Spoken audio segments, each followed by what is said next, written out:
પછી એક મુનિએ અણસમજણે કરીને ભગવાનના નિશ્ચયનું બળ લઈને ધર્મને ખોટા જેવા કરવા માંડ્યા.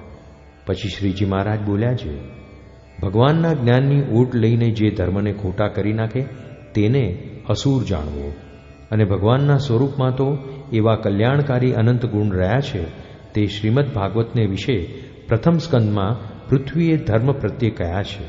માટે જેને ભગવાનનો આશરો હોય તેમાં તો ભગવાનના કલ્યાણકારી ગુણ આવે છે, અને જેને ભગવાનના સ્વરૂપનો નિશ્ચય હોય તેમાં એકાદશ સ્કંદમાં કયા એવા જે સાધુના 30 લક્ષણ તે આવે છે.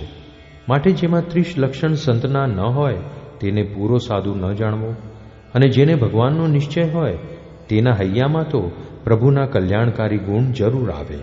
અને જ્યારે પ્રભુના ગુણ સંતમાં આવે ત્યારે તે સાધુ 30 લક્ષણે યુક્ત હોય.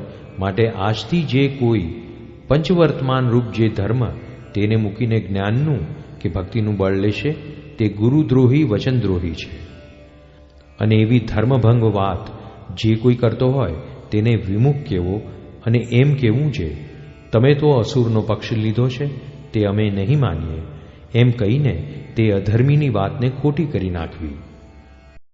જય સ્વામિનારાયણ દયાળુ. આપને આ વિડિયો પસંદ આવ્યો હોય તો અમારી ચેનલને સબસ્ક્રાઇબ કરો, લાઇક કરો અને દરેક સત્સંગીઓને શેર કરો.